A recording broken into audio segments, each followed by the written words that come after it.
All right, everybody, I want to welcome you to Pastor's Point of View number 156, believe it or not. Today is February the 26th, 2021, and I'm back with my good friend, colleague, fellow elder, associate pastor, Dr. Jim McGowan. And Brother Jim, people thought you had been raptured or something. Well, that's better than what some people told me. They thought I should change my name to Lazarus. But no, I'm back, and I want to thank everyone for their prayers and well wishes. The only reason I'm here is because of that. So I'm very humbled by the outpouring of love that's been demonstrated toward me, and I want to personally express my gratitude and thank you for that. Keep praying for me. I'm still having a little difficulty with my breathing, but other than that, we're good. Yeah, and a lot of people out there missed you because they kept saying, "Where's Jim? Where's Jim? Where's Jim?" As if, it's my fault. I broke his kneecaps and crammed him into the back of my car or something, But praise the Lord. All right, well, on that happy note, we're going to talk today, Brother Jim, about America's left turn. We might even call this part 2 because we did a part 1 on one of these while you were gone. But let's just go ahead and start with our first category here. And a lot of these things it's just stunning how fast things are moving. Oh my! Yes. And it's to the point where I've almost felt like we needed to do a daily show just to keep up with everything. And I don't have the hours in my schedule to do that, but I wish I did. But we're going to deal with several important issues today and hopefully end there, number 7, with a prophecy update. Mm-hmm. Yes. End on a note of optimism that God is moving things in a particular direction. And we might even have to break this into 2 shows that we will do today. Mm-hmm. We'll have to just see how things go. But let's start off with totalitarianism. I don't use that expression loosely because it's a very serious term. Yes. But I think that's the direction that we're headed in, totalitarianism. And here's a quote from Dr. Naomi Wolf. Now, who is this? She was a Clintonista. Yeah. Remember the Clinton administration? How can I forget? But she was what you would call an intellectually honest liberal. Mm-hmm. And this is what she says on her Twitter feed. She says, if I had known Biden was open to lockdowns, as he now states, which is something historically unprecedented in any pandemic, and a terrifying practice, one that won't ever end because elites love it, I would have never voted for him. Now, that's a Democrat saying we're going the wrong way with all of these COVID lockdowns. We're headed towards totalitarianism. And here's an article from the Western Journal. Jack Davis is the author, February 23rd, 2021, and it's entitled Former Clinton Advisor.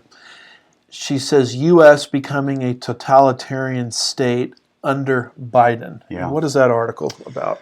All right. The creeping shadow of totalitarianism is falling across America, according to feminist author Naomi Wolf. Wolf, who served as an advisor to former President Bill Clinton during his 1996 re-election campaign, appeared on Tucker Carlson Tonight on Monday, declaring that emergency orders are violating the rights of Americans, according to Fox News. Wolf said Americans must see, quote, the terrible crisis that we're in, that we have to recognize.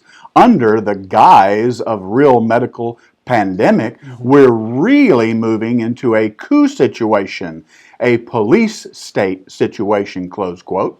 Quoting again, we're absolutely moving into what I call step 10, close quote, she said, referencing the book she wrote about totalitarianism and how tyrants consolidate power. And the name of that book is The End of America, Letter of Warning to a Young Patriot. Quoting again, it is step 10, and that's the suspension of the rule of law. That's when you start to be a police state. And we're here. There's no way around it, close quote. Again quoting, the state has now crushed businesses, kept us from gathering in free assembly to worship, as the First Amendment provides, is invading our bodies, which is a violation of the Fourth Amendment, is restricting movement, fining us. Here in New York State, I could be fined $15,000 a day if I gather people more than 10 or 25 people, depending on where in New York State I live, which is a complete violation of the First Amendment. The violations go on and on and on, close quote, Wolf said. Again quoting, autocratic tyrants at the state are now the national level, and creating this kind of merger of corporate power and government power, which is really characteristic of Italian fascism in the 20s, close quote, she said. We're not done yet, folks. Quoting again, they're using that to engage in kind of emergency orders that simply strip us of our rights, rights to property, rights to assembly, rights to worship, and all of the rights that our Constitution guarantees, close quote. Wolf said Americans must protect their constitutional rights. Quoting, nowhere in the Constitution does it say all this can be suspended if there's a bad disease. We have lived through typhus, cholera, smallpox, HIV, tuberculosis, polio, the Spanish flu, close quote. Quoting again, we've lived through an attack on our soil. Never have there been months and months and months of emergency powers when we weren't actually fighting a war, close quote, she said. Quoting again, lockdowns have never been done before in free societies, and really, we're turning into a version of a totalitarian state before everyone's eyes, close quote. And finally, last quote, I really hope we wake up quickly, she said, because history also shows that it's a small window in which people can fight back before it's too dangerous to fight back, close quote. And her comments are so good, you know, they just stand on their own. Oh my, but yes. I would really encourage people to read through this again or watch this on the if they've got some kind of access to the archives of the Tucker Carlson show. Yes. But, I mean, the reason, again, I'm pointing this out, or we're pointing this out, is she is a Democrat, criticizing a Democrat administration. She's a feminist. She's a Clintonista, former Clinton advisor, and she just happens to be a student of totalitarianism, having written a book on the subject. She's got it broken down into 10 points. She says we're on point 10. And she's just sounding the alarm. So she's not a member. You can't accuse her of bias. Right. She's not a member of the right-wing conspiracy. Yeah. One wonders when they're going to come out and label her as being right-wing. Yes, that's exactly right. And so God help us. Now, let's from there shift, same subject, but let's shift to our northern border, Canada. And let's see, where's this fellow's church? Alberta, Canada. Not too far away from the late great United States of America. And according to the Christian Post, in an article by the gentleman's last name is Kumar, February 20th, 2021, look at what it says here, this headline. A Canadian pastor refuses bail conditions following an arrest. A pastor's arrested. What did he do? Did he sexually molest somebody? No. He was arrested over breaking COVID-19 restrictions. Yeah. The church says it's being obedient to the Lord that sees actions as end to destructive lockdown. So here is a pastor in. Now, this may have been updated, the situation a little updated since this February 20th article was written. You can Google this and find out for yourself, but it's very, I wanted to bring this to people's attention because it's very telling. He is jailed. A man of God, a pastor of a church, a preacher, a Bible teacher is in jail. What was his crime? Well, he held church service in Right. Canada. Right. And that went against COVID lockdowns. Yeah. So obviously the concept of freedom of religion, freedom of assembly, freedom of speech, those folks up there have a hard time understanding that. And I think here in the United States, we're starting to have a hard time understanding it as well. And this is the circumstance that we're in. So what does this article from the Christian Post say? All right. The pastor of a church in Canada remains in police custody for the fourth day on Saturday after being charged with violating Alberta's COVID-19 rules and refusing to comply with his bail conditions. Pastor James Coates of Grace Life Church in Edmonton, who remained in custody as of early Saturday, held services for 3 consecutive weeks after the church was ordered to close at the end of January for reportedly violating restrictions on maximum gathering capacity and not following physical distancing, according to CTV News Edmonton. The pastor turned himself in to police on Tuesday, according to the Edmonton Journal, which reported that he was charged with 2 counts of contravention of the Public Health Act and also charged for failing to comply with a condition of his undertaking. Coates' attorney, James Kitchen, who works with the Justice Center for Constitutional Freedoms, said, quote, "His first obedience is to his Lord, is to his God, and normally obeying Jesus and obeying the government go right in hand.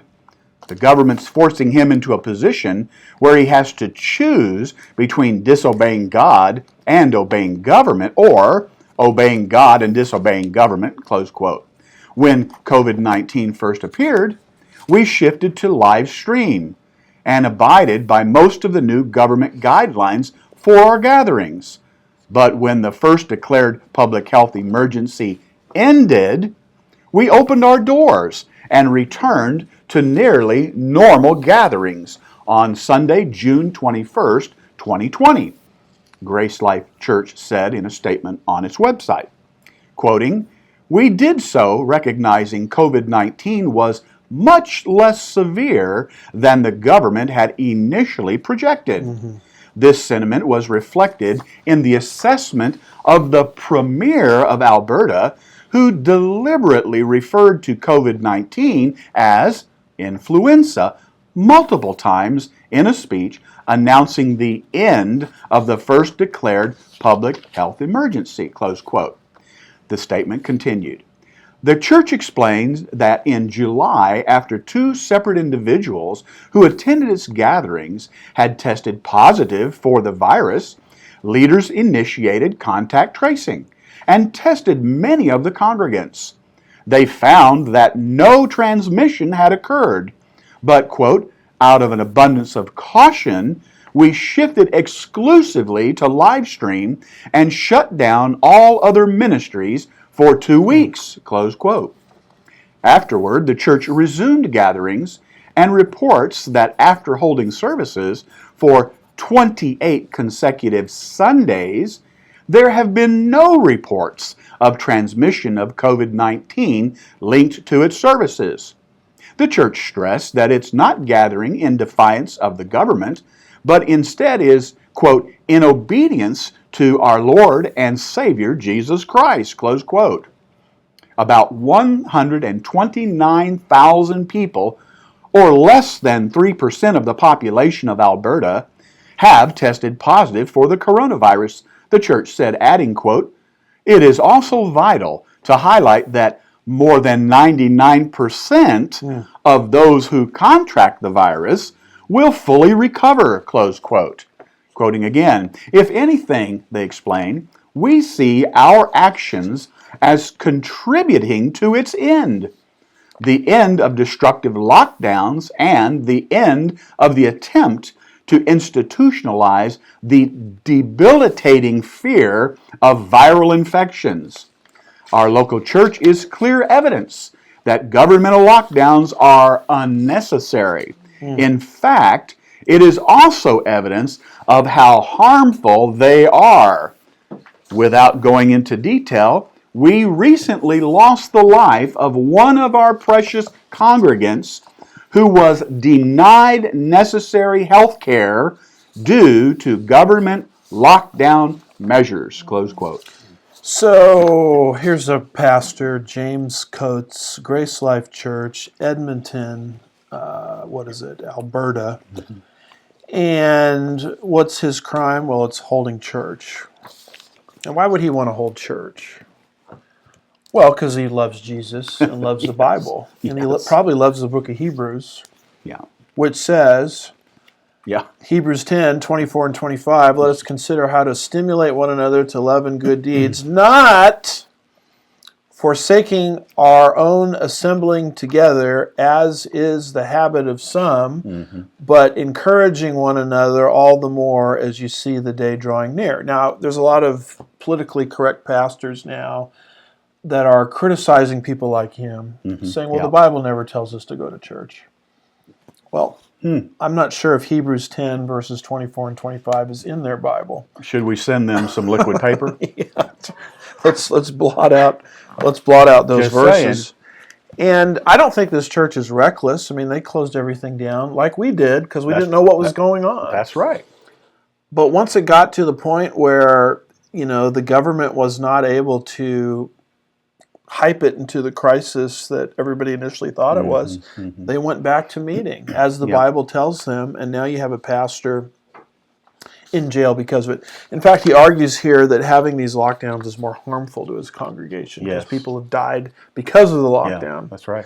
And so what are we moving into, folks? Here in the United States, Naomi Wolf, our northern border, Canada, we're moving into totalitarianism. I don't know of a nicer name for it. No, there isn't one. I mean, it's not liberalism. It's not leftism. It's totalitarianism. And this pastor is being forced to decide between God and government. Right. That is the very thing America was founded to be against. Yes.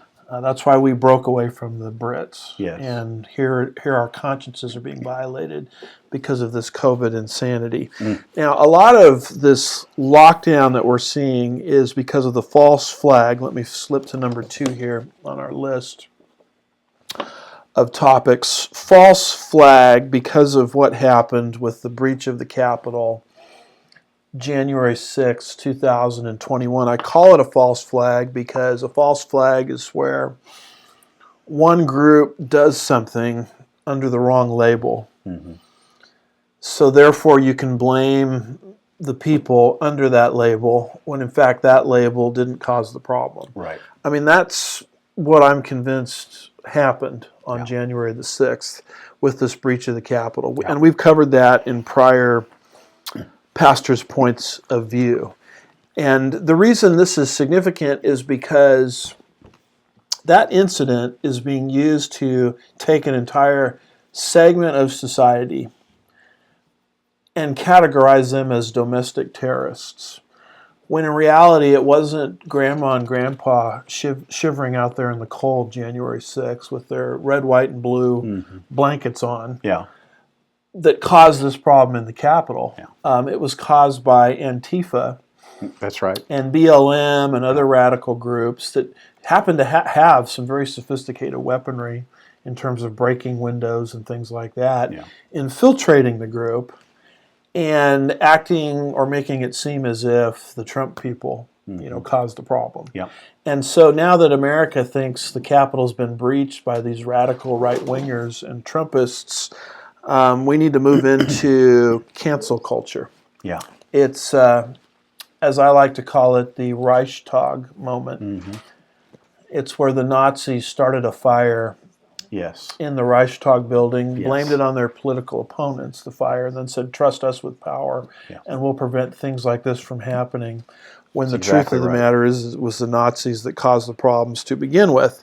So we have this very interesting article from Julie Kelly, February the 19th, 2021, from amgreatness.com.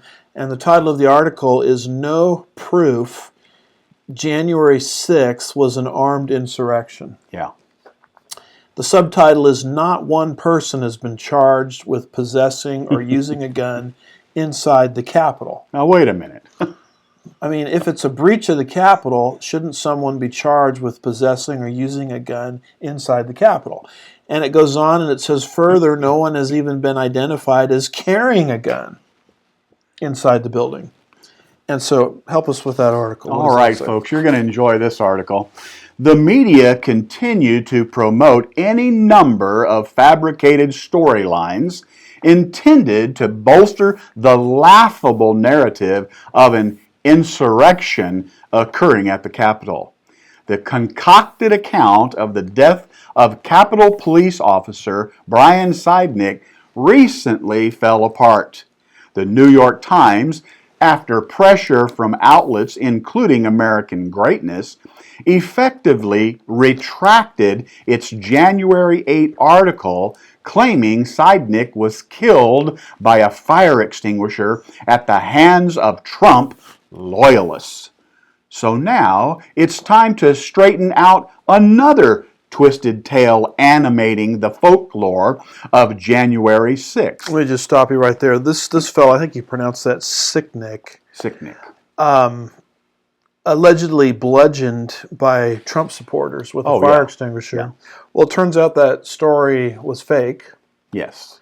And by the way, they didn't happen, the news people retract this story. They didn't happen to retract the story until after the impeachment trial was over. Well, and we knew that it was fabricated very shortly after the incident. Yeah, but they didn't take it off the table as something that needs to be retracted until it didn't matter anymore. Yeah.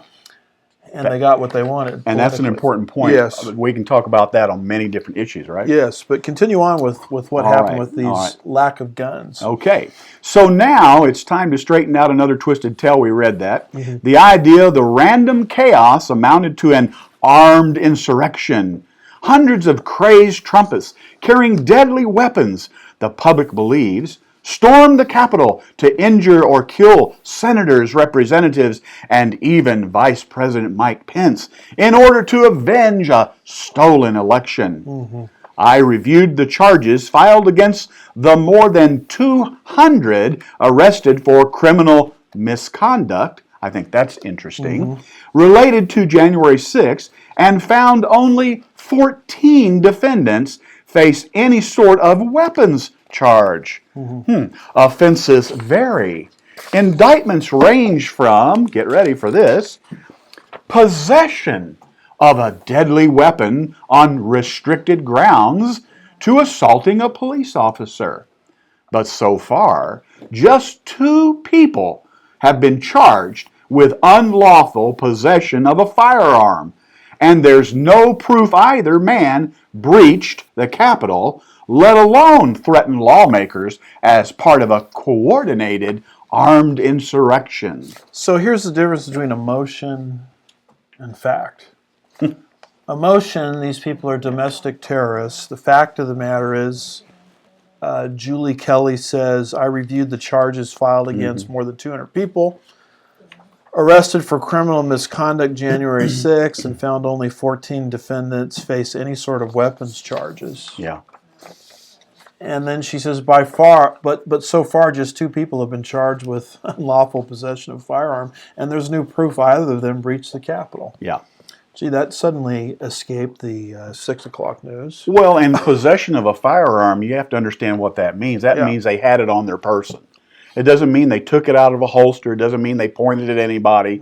They just had it on their person. Yeah, and you're a trained firearms instructor, so you understand a little bit. I do understand about that. these things. Yeah. So, this is clearly America's Reichstag moment, and, it's a false flag incident. Now, as this happened, Wikipedia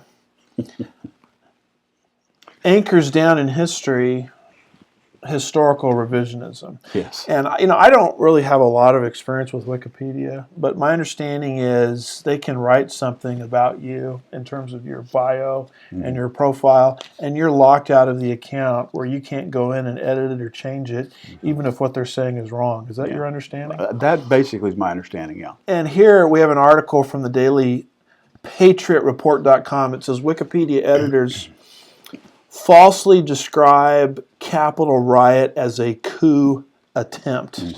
And what does that article say?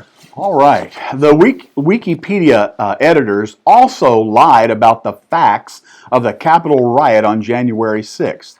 They are skewing the truth and labeled it a coup attempt. They also misrepresented the 2020 election fraud allegations. And numerous editors, watch that, have been banned due to their comments calling out the website's bias. So you can't say anything against Wikipedia either. Many Wikipedia editors have also pushed for other inflammatory characterizations of Trump's election challenges and the Capitol protests and riot. Disputes over how to characterize the Capitol riot were the first battle on Wikipedia about the subject, a battle which began as the Capitol storming occurred, and in its immediate aftermath.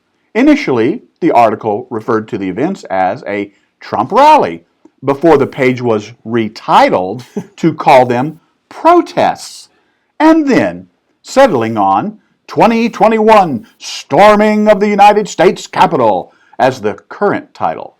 Several editors had created articles on the event within the same hour.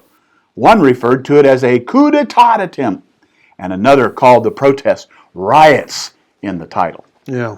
So as this false flag incident happened, historical revisionism has anchored down falsehood into truth, because most people would look at Wikipedia and assume it must be accurate. Yeah, it's on the internet. It's on the internet, and I guess Wikipedia sounds like Encyclopedia Britannica, which would never lie to us. Oh, no. And I just want people to understand the power of the movement that we're in. Yeah. Not only to lie to the American people about something, but also to historically revise what took place. Yeah. Now, why is this so important? Because the left is using this now to usher in the cancel culture. That's right. Which is our third bullet point here.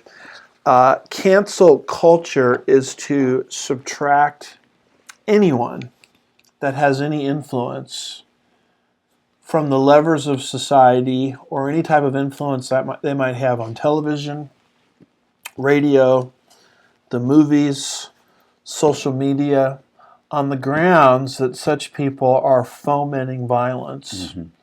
Violence that the left itself caused, Yes. and in essence is revising history, to defend that position. Yeah. And so what happened on January 6th was huge. It was huge to usher in what we would call the cancel culture movement. And when we talk about the cancel culture movement, we don't have to look any further than what they're doing to Mike Yes. Lindell, That's right. the My Pillow guy, who has been a very outspoken critic of voter fraud, to the point where he actually was involved in producing a movie that won about 2 hours. Have you watched that I have movie? watched it. Exposing what happened on November the 3rd and 4th, for that matter, as voter fraud. Now, last week on Pastor's Point of View number 155, I was sitting in this chair and brought in one of the producers of that movie, my friend Brandon House of Worldview Weekend, and we had an hour discussion about how that movie came into existence. And so if people are curious about that movie and how it came into existence, or how to watch it for free, go back to last week's Pastor's Point of View, number 155. But ever since Lindell has taken this position, criticizing or exposing, I should say, voter fraud, he has been the product of massive boycotts. Oh, yeah. And here we have a screenshot of all of the stores that are now canceling his products. Which gave me an incentive to go out and purchase his products. And I bought some of his sheets, and I might say they're outstanding. I have, but in fact, they came in yesterday. There you go. 4 new pillows and sheets. Yes. But look at all these stores that are canceling him. Kroger, BJ's, H-E-B. Yeah. I mean, these are all staple places that we shop at regularly. Affirm, Kinney Drugs, Colony Brands, Blue Stream, Coborn's, Chewy, JCP, Dollar General, Bed Bath & Beyond, TSC, Finger Hut, Mattress Firm, Kohl's, Shop HQ, And I think this list isn't even comprehensive. I think there's a lot more. And so they're trying to punish this man. Oh, yeah, that's what it is. And why? Because he's fomenting violence. Yeah. He's dangerous. Yeah. That's the justification for canceling him from culture.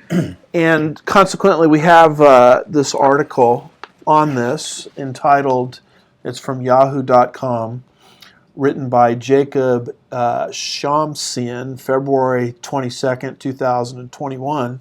MyPillow CEO Mike Lindell, who started a very successful business, which is your right and opportunity to do here in the United States of America. He also happens to be a committed Christian, Yes, to my indeed. knowledge. Yep. And he also happens to be a very outspoken Trump supporter. That's right. And the article says MyPillow CEO Mike Lindell says he's losing, watch this, $65 million over election fraud claims. And it proves he's not pushing conspiracy theories for the money. Mm-hmm. So those stores that I read off a little bit earlier from that screenshot, they have cost his business $65 million. Mm-hmm. And above and beyond that, he is being sued by the company that produces these voting machines. That's right. Hugo Chavez voting machines, as sometimes they're called. Yeah. Because they have been used to prop up Marxist dictators all over the world, like Hugo Chavez in Venezuela. That company is now suing him for $1.3 billion with a B dollars. Yeah. So he's under that lawsuit, and he's also under this boycott where it's costing him $65 million. And I talked to my friend Brandon House about it, who talks with this man probably daily. And I said, is he depressed? And he said, no, he's grinning from ear to ear. Mm-hmm. And I said, why? He goes, this is exactly what he wanted to happen, because now he's granted discovery. That's right. Which I think, and the way he thinks, is going to allow him to go in and inspect these voting machines to see if he really committed defamation. Mm-hmm. Because truth is a defense against defamation. Yes. If you can show that you were telling the truth, then they can't sue you for slander or libel. But anyway, what is that article about? All right. MyPillow CEO Mike Lindell says he expects to lose $65 million in pillow revenue this year because of retailer boycotts over his claims that the 2020 U.S. election was rigged. That projection, Lindell told Insider in an interview Monday after being served with a defamation lawsuit from Dominion Voting Systems seeking $1.3 billion in damages, is evidence he isn't pushing election fraud claims for the money. Quoting, I lost 20 retailers and it cost me $65 million this year that I won't get back, okay? Close quote. Lindell told Insider, quoting again, there's your story. Print it right. Don't try and twist this, close quote.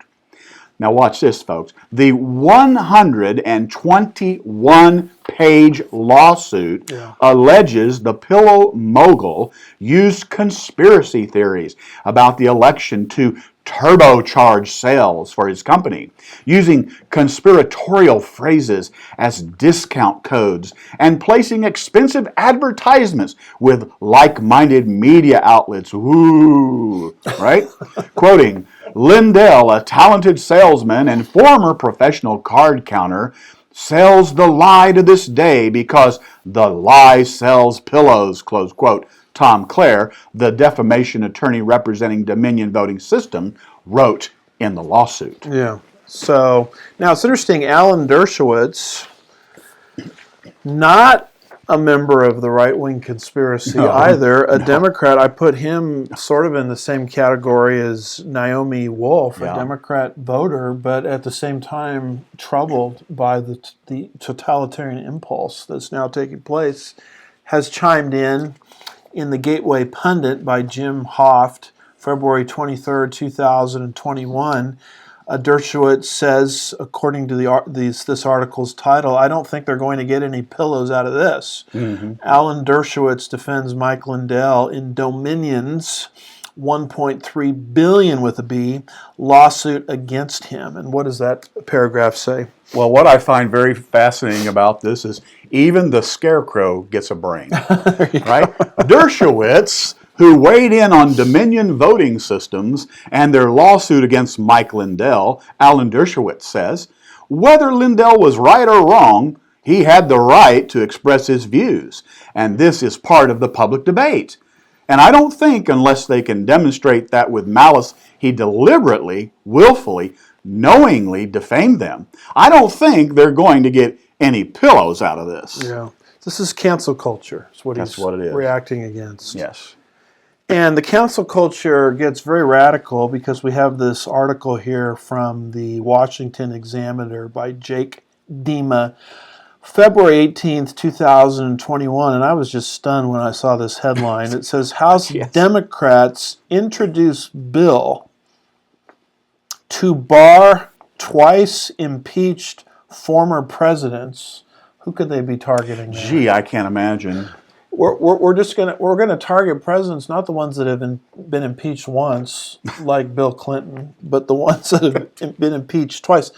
Let me just stop here. I don't even think constitutionally you can do this. I don't think you can pass a piece of legislation targeting an individual rather than being generally applicable to the population as a whole. I agree. Anyway, the title of the article is House Democrats Introduce Bill to Bar Twice Impeached Former Presidents, not current presidents, former presidents from burial at Arlington National Cemetery.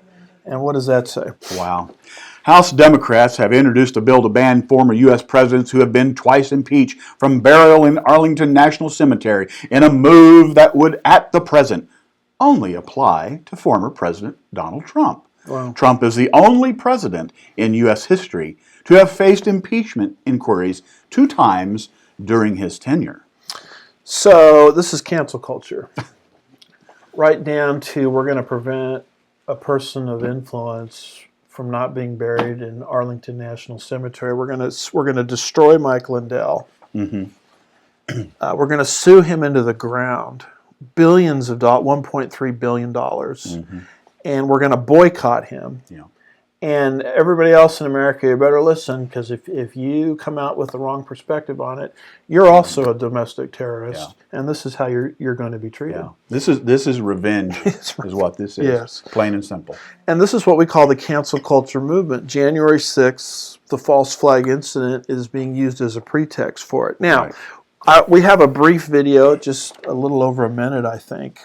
The title of it is as follows: Cancel culture is a dress rehearsal for mass murder. Wow. By Stefan, and I'm probably going to mispronounce his name. I think you pronounce it Moluno, if I'm not Molyneux, maybe? Molyneux or Moluno, one of the two. Stefan Moluno. Now, let me just issue this caveat. I was sort of new in terms of I hadn't heard a lot about this guy. And for all I know, he could have said something radical down the road which discredited him some way. And so please don't send me a bunch of emails telling me how evil this man is and how unchristlike it is for me to, play his video. I'm not endorsing everything the man has ever said. Right. Because, Brother Jim, we got a lot of people out there, I call them the heresy hunters. Mm-hmm.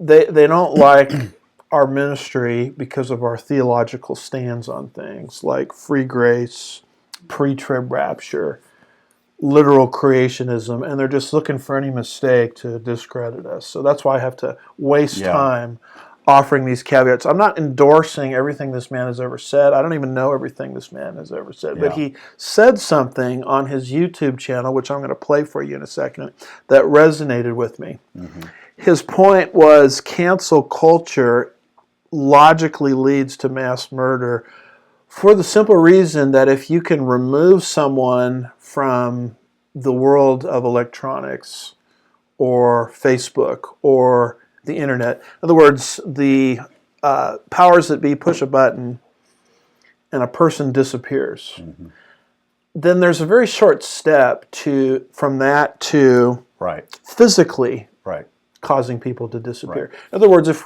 we tolerate cancel culture, in essence, we're being tested, because we will tolerate also the physical disappearance of people. Yeah. And he made that connection in a way that I hadn't seen anybody make it. And so let me pull up his video, and we're going to watch that real quick. Actually, it only spans about 48 seconds or so. So cancel culture is a dress rehearsal for mass murder. I'll be very clear. Cancel culture is a dress rehearsal for mass murder. They're seeing if people can be disappeared from social media, and if people accept people being disappeared from social media, then they will accept people being disappeared from the world. When communists get into power, when socialists get into power, they kill us. No kidding, no fooling, and our families are lucky to get away. Yeah, it's a great leap forward off a cliff. Cancel culture is a dress rehearsal for extermination. Yeah, listen, they call it character assassination because it's a rehearsal.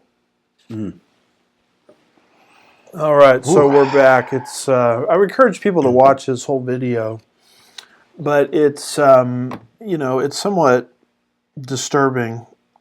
It's one of those things that we know is true, but no one really wants to come out and say it. And this is why this whole cancel culture movement, if we're not going to speak out and stop it now, it's going to roll like a snowball, and it's going to logically lead to the next step. And we're basically being tested right now. Yes. Because the history of communism, Tom Aaliyah, when she was here last week or the week before, brought with her the Black Book of Communism, which is not taught anymore in the school system, but it's still real history. He said it, when the communists take power, they start to kill people. That's right. And we're in the middle of a coup right now in the United States of America. And we are being tested with this cancel culture movement. How much of this are we going to take? And they will take that as the next step to becoming more aggressive. I've been monitoring these things for a number of years. I have never seen anything like I'm seeing now in terms of the aggressiveness of the cancel culture movement relative to Donald Trump and his bid for re-election. What do you think? No, I totally agree. And it's interesting, if you just look over the course of the last year, look how this has just caught fire. Yes. We really started to see it about a year ago in the public eye much more. But look where we are today with this. Yes. To the point where people are being depublished. Yes. In prior pastors' points of views, we've talked about a senator, Senator Hawley, who his publisher just yanked his book. Yeah. And here, along those lines, we have this article concerning Amazon, Amazon.com, from thechristianpost.com by Brandon Showalter, February 23rd, 2021. The title of it is Amazon Removes Scholars. In other words, this is a guy that's done his work. Yeah. Amazon removes Scholars' trans-critical book as Equality Act to be voted on in the House. Now, the Equality Act is being debated right now as we speak, and we're going to talk about it in a minute. But here's a guy who's a scholar who had a book on Amazon who was critical of the Equality Act and the transgender movement, and all of a sudden, poof, his book is gone. Yeah. What does that article say? Yes, and just quickly, and this book came out in 2018, so it's not like, anyway. Online retailer Amazon has removed scholar Ryan Anderson's book critiquing the transgender movement in its latest move suppressing conservative thought on LGBT issues. Anderson, formerly a scholar at the Heritage Foundation, is the new president of the Ethics and Public Policy Center in Washington, D.C.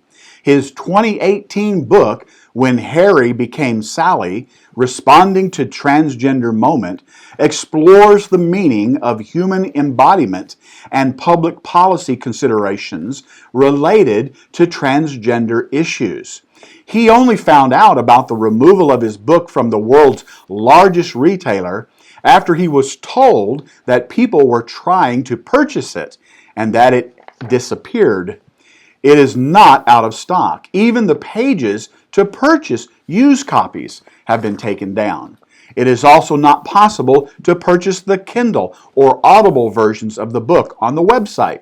The Christian Post the Christian Post confirmed that the pages are gone. Yet none of that matters anymore, he continued, nor does it matter how arguments are framed and presented. All that seems to matter, Anderson suggests, is whether one dissents from the new sexual orthodoxy. The U.S. House of Representatives is set to vote this week on the Equality Act, legislation backed by President Joe Biden that would codify sexual orientation and gender identity as protected classes under civil rights law. Yeah. Now, you brought up a good point. This is a 2018 book.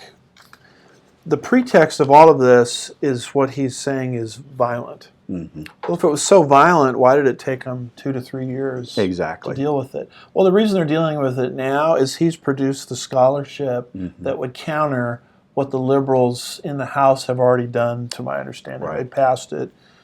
And now, as of the time of this recording, they're getting ready, or maybe they already are, debating it in the Senate. Mm-hmm. And my goodness, there might be facts in that book that the population could look to and politicians could look to refute this Equality Act. Exactly. So rather than respond to his arguments, because they don't have any response to his arguments. That's right. Let's just push a button, just like we do with Mike Lindell, Yep. and poof, he's gone. That's right. This is cancel culture. That's right. Now, they want to get rid of this book because they don't want any debate on the Equality Act. This takes us to number 4. What in the world is this Equality Act? I mean, it sounds so nice. Who could be against? Who could be against against equality? Right.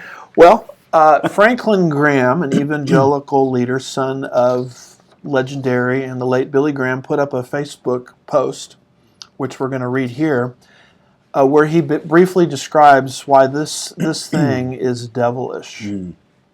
In fact, we've covered this in Pastor's Point of View, Numbers 127 and 128. You might remember when we were critiquing the Supreme Court case, the Bostock case. Mm-hmm.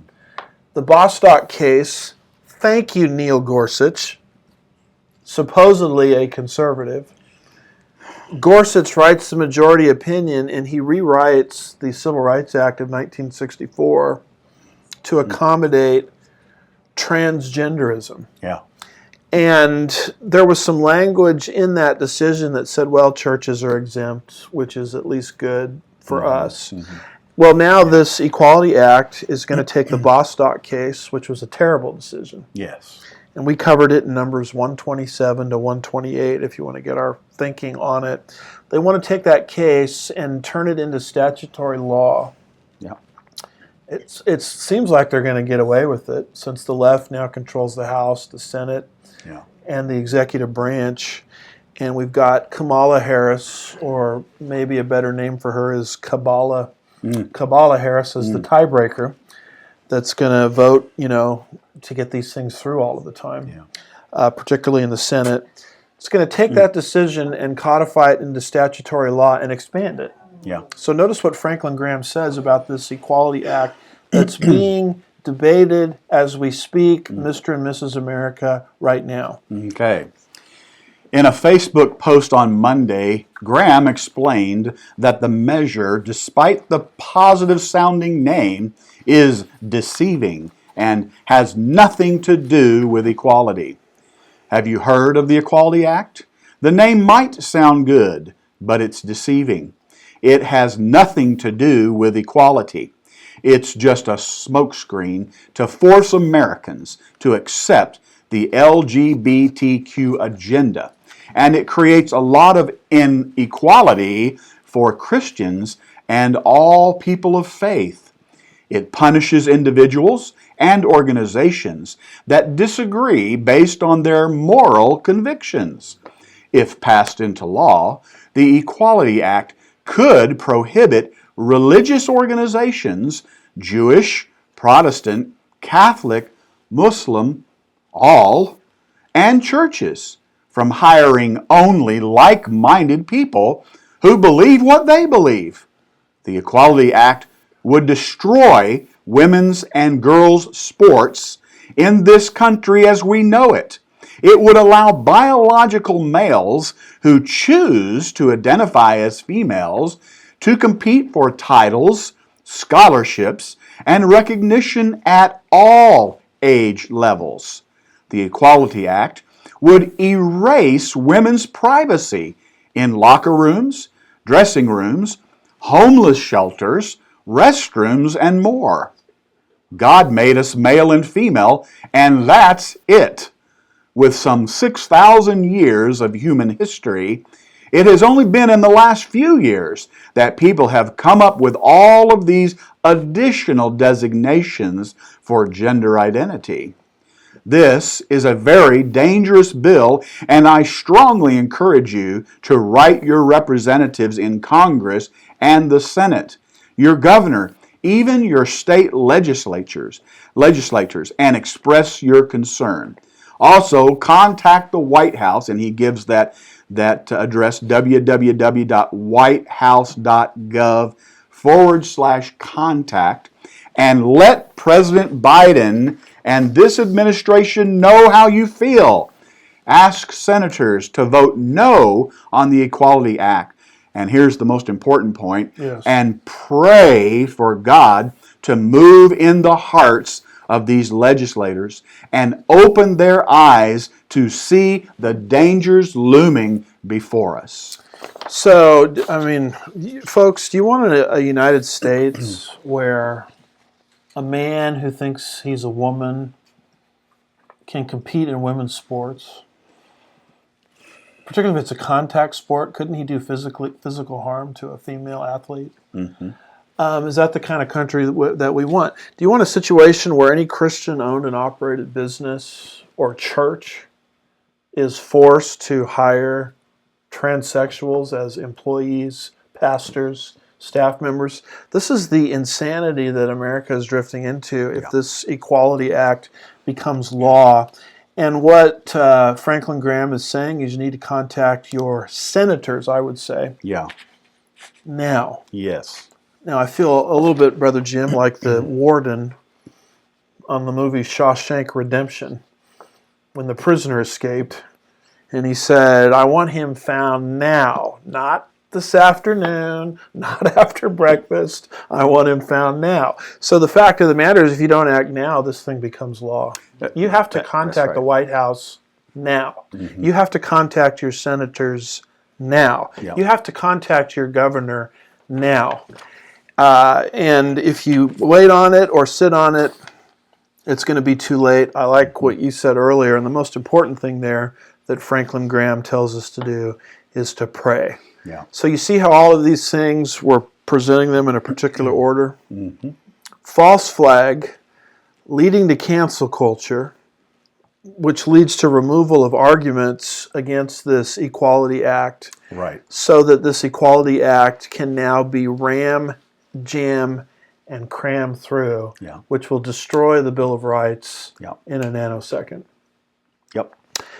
Now, certainly the United States Supreme Court would step in and protect us, wouldn't they? Well, why, no. Yes. No. Well, no. That takes us to number 5, and we're actually going to do something a little different. We're going to take a break right now. Just keep going. Just keep going? All right. Well, we've gotten the word. We're pressing forward. Yeah. We want to be kind and gentle to our Since when? To our producers. We don't want to keep them longer than need be, but we've gotten the word that we can continue the going. PM has given the word. So let's move to number 5 here. We're continuing on with the Supreme Court of the United States. Certainly the Supreme Court of the United States would step in and protect us. Yes. No. Because we have this article from redstate.com, breaking, Supreme Court declines to hear Pennsylvania election dispute case dated February 22nd, 2021. Mm-hmm. Here the Supreme Court has an opportunity to intervene in clear election fraud. Yes. Based on a clear constitutional violation. and they chose not to do it. Article 2, Section 1, Paragraph 2 of the United States Constitution says each state shall appoint in such a manner as the legislature, state legislature, legislature thereof may direct a number of electors. So election law belongs to the state legislature. Right. So if you don't like it, the state legislature needs to change it. Well, we have a situation in Pennsylvania where the state law was changed suddenly, incidentally to favor the Democrats. No. And this was rammed through at the judicial level. It was rammed through at the executive level. Yeah. Everybody had an opportunity to change the law, except the group the Constitution, puts that authority in, the state legislature. And now the people in the state of Pennsylvania asked the United States Supreme Court to step in and prevent what happened. And what does the United States Supreme Court do? Instead of stepping in and aggressively protecting the United States Constitution, Article 2, Section 1, Paragraph 2, which I've been to law school, this is an open and shut case. Yeah. I mean, you don't have to be a legal scholar to understand this one. Right. What does the United States Supreme Court decide to do? They decide not to hear the case. And so what is this article? Unbelievable. What is this article from Red State about? Yeah, let me just clarify one thing in the title. It wasn't just a singular case, it was multiple cases. So here's the article. The Supreme Court denied review today to 2 cases filed in connection with the presidential vote in Pennsylvania. The first case was filed by both the Trump campaign and the Republican Party of Pennsylvania, challenging the decision by the Pennsylvania Supreme Court that made changes to the election laws in Pennsylvania. The most controversial change allowed the counting of mailed-in ballots received up to 3 days after the election. The election statute has a cutoff, by the way, of 8 p.m. on election night. So long, it's okay, 3 days later, so long as the ballot envelope was postmarked on or before Election Day. Now, where did all these Biden votes come after the fact? Now we're getting an explanation from it. Yeah. A circumvented state law not altered by the state legislature the way the United States Constitution prescribes. Yes. And it gets better, folks. Here we go. Ballot envelopes with no postmark or with an illegible postmark were presumed to have been mailed prior to Election Day. Justice Thomas wrote a statement dissenting from the denial of the case filed by the Trump administration and the Pennsylvania GOP. Justice Alito wrote a separate statement in which he agreed with Justice Thomas. And Justice Gorsuch joined in Justice Alito's statement dissenting from the denial of review. This lineup means that Chief Justice Roberts, along with Justices Kavanaugh and Barrett, were among the 6 justices voting to deny review. It would have only taken the vote of one of those 3 to have accepted the case. Reminds me of the old beer commercials with Rodney Dangerfield. We only need 1 pin, Rodney. Remember those? Yeah. We only need 1 vote. It's 1 vote. Okay, well, here we go. The rest of this article. The critics of the By the way, I'm not promoting the consumption of alcohol. or bowling, right? The critics of the Pennsylvania Supreme Court's decision pointed to, quote, the electors clause of the United States Constitution, which gives to state legislatures the authority to determine the manner by which electors shall be selected for presidential election contests. Quickly, it's the legislators, not the state Supreme Court. All right? So he goes on. The critics argued that the Pennsylvania judiciary lacked authority under the United States Constitution to change the procedures as adopted by the Pennsylvania legislature pursuant to the Electors Clause. So there it is. By the way, if you want to know what this issue is about, we went into a lot more detail on it on Pastor's Point of View, number 144. How the law was changed to favor the left, and the state legislature had nothing to do with the change. Right. I mean, that in essence is the heart of this. That's it right there. And it's illegal. Illegal. And who steps up to the plate? Well, you've only got three that stepped up to the plate: Thomas, Alito, and Gorsuch. Yeah. Now, I criticized Gorsuch earlier in the Bostock case, but he stepped up to the plate here at least. So what you have, folks, is a situation where you only have three United States Supreme Court justices that want to do their constitutional duty. Yeah. The rest of them are no-shows. What about Kavanaugh? Exactly. MIA, missing in action. Yeah.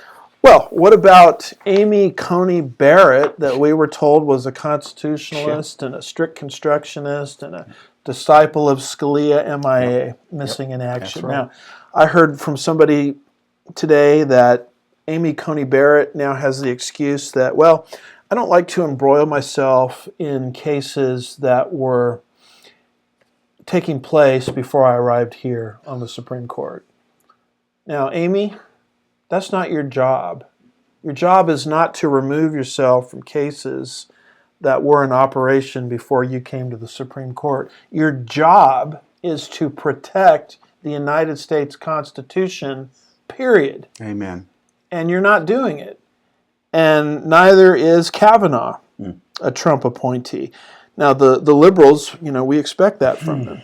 But we need one of you, either Kavanaugh or Barrett, to put on the big boy pants or the big girl pants and step up to the plate and do your job. And the fact of the matter is, if you won't do it, then we have nowhere to go for redress in a totalitarian society. That's exactly right. The fact of the matter is the Supreme Court is supposed to be an independent branch of government to protect us from abuse from the other branches. That's right. That's why they're there. That's why we want, our founding fathers gave us an independent judiciary, and now we have a situation where the judiciary doesn't want to be the judiciary. Well, they only want to be the judiciary when it's comfortable for them, apparently. And it's almost like the only person out there that has any real grasp on what should be going on is Clarence Thomas in his dissent. And that's right. Here is his dissenting opinion in this case. Thomas dissenting. The title of this case, by the way, is the Supreme Court of the the Supreme Court of the United States Republican Party of Pennsylvania versus, and then it mentions the acting secretaries of state et al. Here's what Clarence Thomas said in his dissent, page 11. All right, on page 11, he writes, "One wonders what this court waits for. We failed to settle this dispute before the election and thus provide clear rules. Now we again fail to provide clear rules for future elections. The decision to leave election law hidden beneath a shroud of doubt is baffling. By doing nothing, we invite further confusion and erosion of voter confidence. Our fellow citizens deserve better and expect more of us. I respectfully dissent." So if we don't get this fixed, then they're just going to do it again in another state. They're going to just change the law late in the game, independent of the state legislature. And folks, we're creating a situation where your average American finally is just going to throw up their hands and say, I'm not going to vote at all. It doesn't matter. Well, and that's what the left wants. Yeah, that's what they want. Thomas, in this dissent, I have a screenshot of it, also says, this is not a prescription for confidence. changing the rules in the middle of the game is bad enough, which Yeah. is what happened in Pennsylvania. Such changes by officials who may lack authority to do so is even worse. Yep. When those changes alter election results, they can severely damage the electoral system on which our self-governance so heavily depends. If state officials have the authority that they have claimed, we need to make it clear. If not, we need to put an end to this practice now before the consequences become catastrophic. Yes. Speaking, Brother Jim, of catastrophic, let's move here to number 6. This is something that I wanted to throw in here, and this is what I call secular apocalypticism. You know, it's interesting, when our side, with Bible interpretation and prophecy, sets a date for the Lord's return, we are severely criticized, Oh, yeah. and we should be. Yeah. Yeah. You're going outside of biblical parameters. What I want to show people is that the left, when it comes to this issue of climate change, sets dates all of the time. Yeah. Now, when our guys set a date and the date fails, it makes us look like fools. The same thing's going on with the left. They keep setting dates for the end of the world on account of climate change. The date comes and goes, and they're never appropriately discredited. So I have this quote here from John Kerry, and the title of this is from the westernjournal.com, Jack Davis, February 19th, 2021. John Kerry claims we have 9 years left to avoid climate catastrophe. Is that not date setting? And what's also interesting about this is on this issue of climate change, probably because they want to use this as a basis for controlling human behavior. Oh, yeah. There's no room for dissent. No. The science, they say, is settled, even though you can go to websites today of credentialed scientists that are chiming in and saying it's not settled. That is like a Islamic fundamentalism where you're not allowed to deviate from orthodoxy 1 millimeter. Yeah. That's the kind of thing that's going on the left. It's date setting, and it's a fundamentalist, myopic way of thinking which stifles any dissent. And I don't know what to call this other than secular apocalypticism or secular fundamentalism. I think both apply. Yeah. So what does this article say from the Western Journal? All right, before I read this, folks, all I'm going to say is after you hear this, you decide with me whether or not Mr. Kerry needs to have his medicine changed. Kerry spoke to the Munich Security Conference as part of the hoopla surrounding the formal readmission of the United States to the Paris Climate Accords, which seeks to reduce global emissions. Quoting now, "The same group of scientists told us that we had 3 years ago about 12 years. So now, 3 years later, 3 years wasted, sadly, largely because of our president in the United States.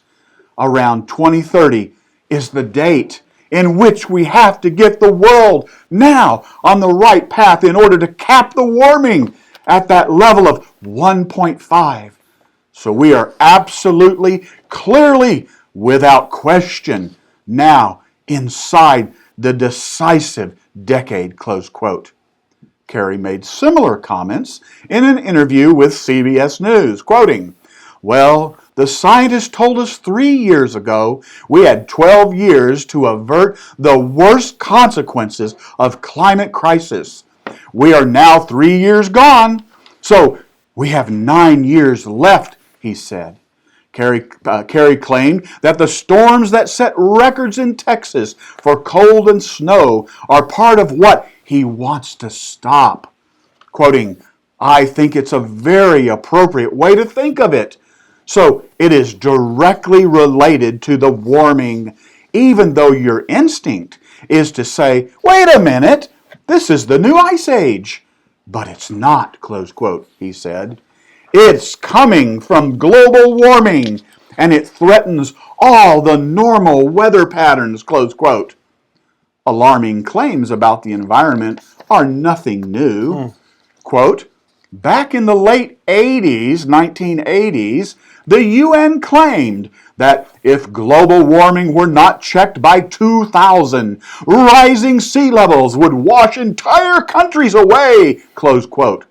Robert Bradley of the Institute for Energy Research wrote in 2018, quoting again, "There's some levity in the charade. In 2009, then British Prime Minister Gordon Brown predicted that the world had only, wait for it, 50 days to save the planet from global warming. But 50 days, 6 months, and 8 years later, the Earth seems fine," close quote. So look at the history of this. Gordon Brown, 2009. We've got 50 days left. 50 days. It's sort of like dealing with Harold Camping, It is, yes. where he, when his stuff was very popular, I think he was saying, 2010, something like that. I was working at the Bible college at the time, and some of my students asked me what I thought about his predictions, and I said, well, just wait here. And I went up to my office, and I got a book written by Harold Camping called The World's Going to End in 1994. So, it's like he makes a false prediction, and then he just keeps on moving, and nobody remembers what he wrote a few years earlier. That's what's going on here with these climate alarmists. Yes. And it's really to the point where you're not even allowed to dissent or your career's over. Yeah. So I call this a secular fundamentalism and apocalypticism. I hope people understand that the left and progressivism is as much a religion Oh, yeah. as is any belief system, whether it's Christianity absolutely. or Islam. There are certain faith presuppositions that you have to make where you're not even allowed dissenting opinion on. That's right. And so, I think that's instructive to us. They're using this as a pretext. You'll notice this screenshot for rejoining the Paris Agreement. Oh, yay. This one says, United States officially rejoins Paris Agreement. We're re-engaging the world on all fronts, Secretary of State Blinken wrote, looking forward to working with the United Kingdom and other nations. Now, if you want to understand why we think this Paris Agreement is a lousy thing and why we were very much in favor of Donald Trump removing us from the Paris Agreement, you can take a look at Pastor's Point of View number 20. And if you want some discussion about the executive order that Biden signed, not going through the treaty process, but an executive order which put us back into the Paris Climate Accord, you can take a look at PPOV number 154. So number 20, for an analysis on the Paris Climate Accord, why it's a denial of our freedom and sovereignty as a nation. And Pastor's Point of View number 154, how Biden put us back into this, not through the treaty process, the way the Constitution demands, but through a signed instrument, January 20th, called an executive order. We also like to bring to people's attention Genesis chapter 8 and verse 22, which describes in the Noahic covenant 4 changes that the earth goes through all of the time. That's right. That have nothing to do with human behavior. That's right. So that verse says, while the earth remains, seed time and harvest, that's change 1. Cold and heat, that's change 2. Summer and winter, that's change 3. And day and night, that's change 4. Shall not cease. So these are things that God said the earth is going to naturally experience regardless of human consumption, capitalism, SUVs. No matter what kind of business I run, I'm not going to change the seed time and harvest, summer and winter, or day and night. And in the same way, I'm not going to change cold and heat. The earth is going to go through natural cycles. And, of course, they're blaming all of this stuff that happened to us last week on unbridled capitalism. Bottom line is my carbon footprint doesn't make a bit of difference. That's exactly right. God's in control. And the only thing that they're doing is they're just restricting us for no reason. That is secular apocalypticism, secular fundamentalism. And if we don't go along with it, the world's going to end, we're told. Well, let's end, Brother Jim, on at least a note that's somewhat good news, although I'm looking at this may not really be good news, but We'll find something. It's a prophecy update in the sense that God is in control because he predicted certain things would come to pass. One of the things that he predicted is in Revelation 13, 16 through 18, where no one would be able to buy or sell unless they receive a mark on their right hand or forehead. And we believe that the vaccine, although it's not the mark of the beast, because we don't have a beast yet, Right. you could certainly put it into the potential category of stage setting I think so. and changing the psychology of humanity Right. for the mark of the beast system, because what they're saying is you can't do anything. You can't have a career. You can't purchase goods and services for your family. Can't travel. Can't travel unless you receive this vaccine. And it's none other than the nation of Israel Yeah. pushing this. Unbelievable. And this is an article from the New York Times, and it's by Isabel Kirshner, February 18th, 2021. It says, as Israel opens, whoever does not get vaccinated will be left behind. New government and business initiatives are moving in the direction of a two-tiered system. That's the system between the haves and the have-nots. That's right. For the vaccinated and the unvaccinated, raising legal and moral and ethical questions. What's that article all about?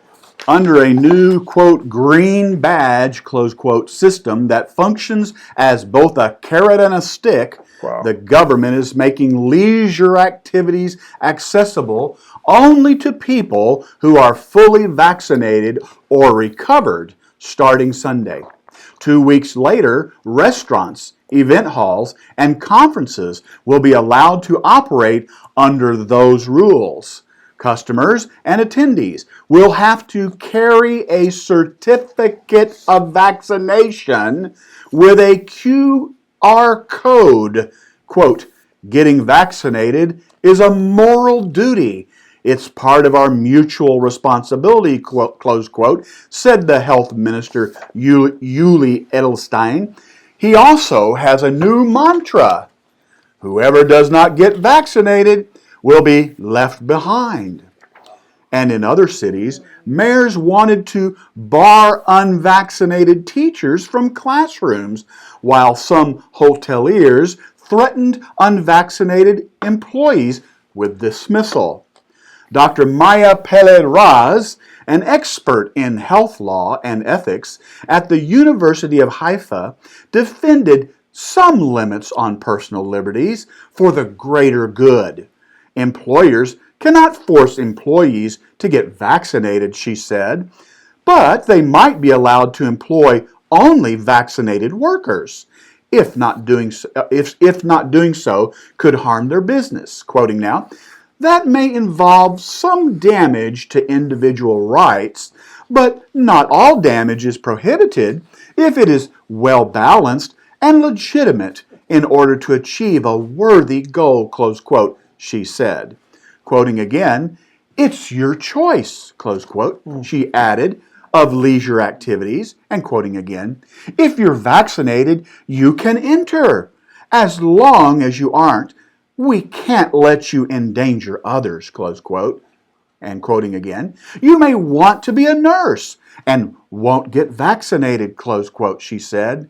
Quoting, either get vaccinated or choose another profession, close quote. Now, it's that last line that really jumped out at me. Yeah, you want to be a nurse and you don't want to get vaccinated, then choose another line of work. Right.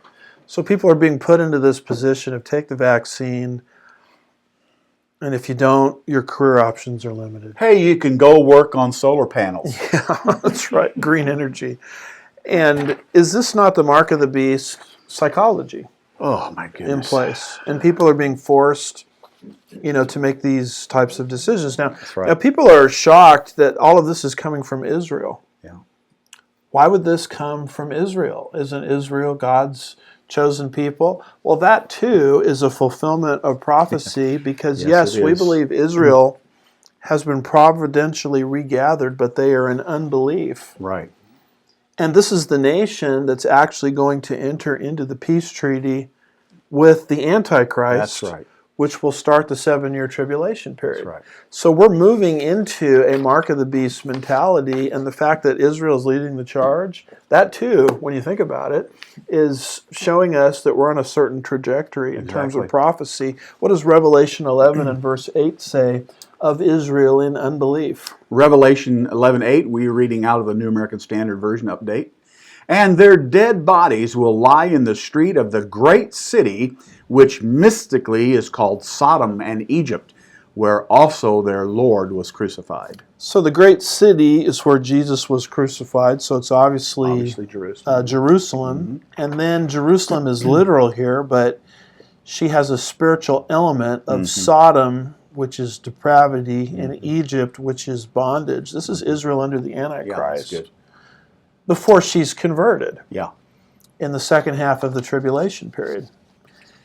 And people have told me, gosh, did you hear about the big gay rights, homosexual, same-sex movement in Israel? Can you believe it? Well, that's a fulfillment of prophecy too, because Jerusalem would be just like Sodom in the tribulation.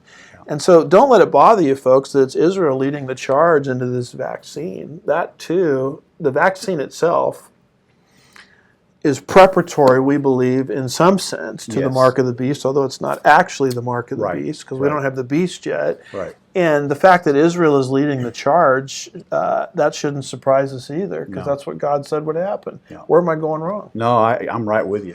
Now, one other fast thing as we wrap up here is this issue of Babylon.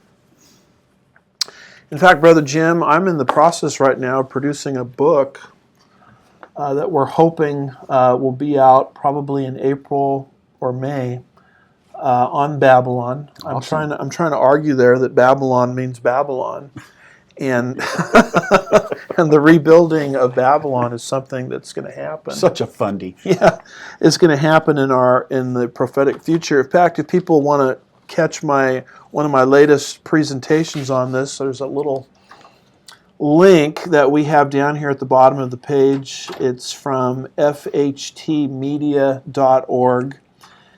That stands for Hope for Today, David Hawking's ministry, hftmedia.org, and you want the 2020 Prophecy Conference, where we taught through the whole book of Revelation, believe it or not, in a single conference. And I had the chance to teach on Revelation 17 and 18.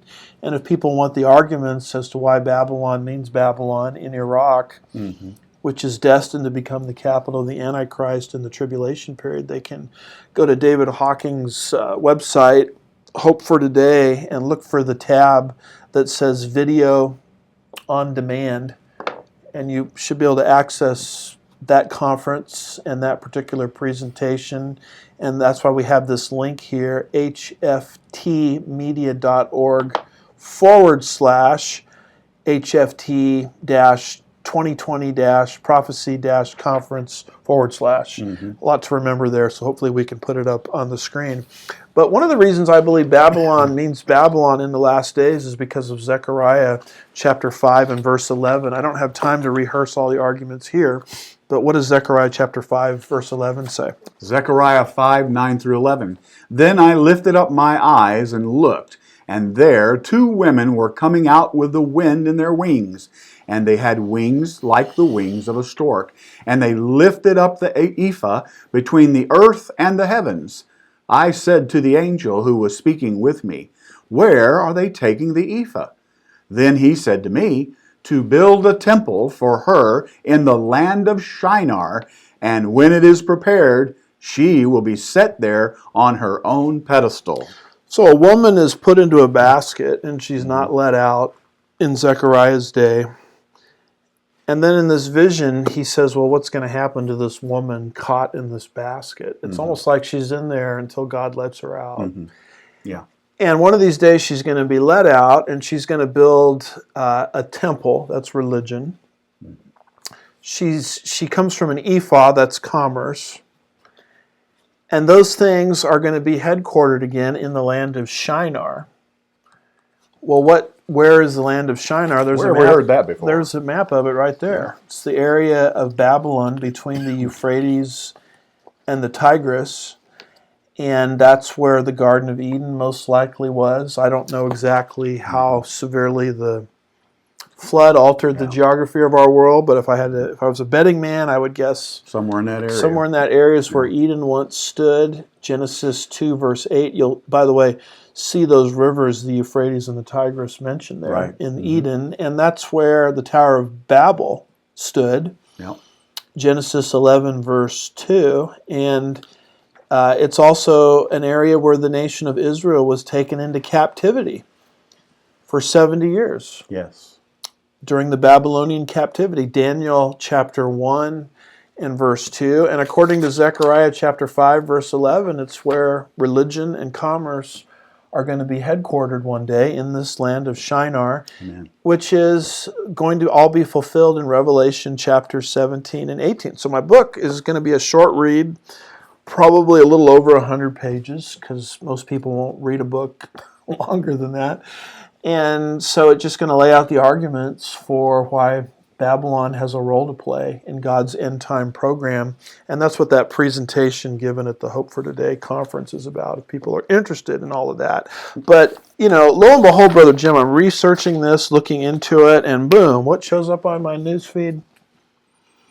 It's interesting how the Lord just brings up things at the right time. Yes, it is. When I could actually include this before the book is published. It's from Reuters.com. It's written by Muhammad Ati, February 22nd, 2021. And what does it say here? The Pope's visit to Iraq, that's Babylon, that's Mesopotamia. Ziggurat, now what is that? That's a tower to reach into heaven. Yep. That's what a ziggurat is. That's right. Pope's visit to Iraqi ziggurat to bring together several faiths and hopefully lure more visitors. Help us with that article. God help us. Pope Francis is due to hold an interreligious prayer service at the ancient Mesopotamian site of Ur when he visits Iraq next year, an event local archaeologists hope will draw renewed attention to the place revered as the birthplace of Abraham. Located about 300 kilometers or 200 miles south of the capital Baghdad, the site comprises a pyramid-style ziggurat and an adjacent residential complex, as well as temples and palaces. According to the State Board of Antiquities and Heritage Director for Ur, Ali Karim Ghanim, the complex next to the ziggurat dates back to about 1900 BC. The father of Judaism, Christianity, and Islam, Abraham is described in the biblical book of Genesis as living in the city before God called upon him to create a new nation in a land he later learned was Canaan. Ghanim hopes that Pope Francis's visit will attract international attention to the site, which he says is badly needed to fund restoration work on its palaces and temples. Un Ponte Per, an Italian-based organization, is working with the United Nations Development Program on infrastructure works such as paths, rest areas, and signposts to help visitors. Roads around the site are being renovated and power lines extended ahead of the Pope's visit. The interreligious prayer service will be attended by Christians, Muslims, Mandean Sabians, Yazidi, and other religious minorities present in Iraq. The focus will be on harmony between religious groups in a service that Vatican has named, quote, Prayer for the Sons and Daughters of Abraham, close quote. So that's quite a religious coalition. Christians, Muslims, some I can't even pronounce here, Mandean Sabiin, Yazidi, I'm not even sure what that is. Do you know what that is? I don't know. And other religious minorities, and they're going to have this meeting in Iraq, Kumbaya, which is where Abraham was called out of the Ur of the Chaldeans from that same area. Yeah. Now, that religious coalition, I believe, is ultimately going to be fulfilled in Revelation 17, verse 15, which speaks of a one-world religion. Yep. It says, and he said to me, the waters which he saw where the harlot sits, harlotry, religion, are peoples, multitudes, nations, and tongues. It's a one-world religion. Now, what people miss is the woman that's described here is a city.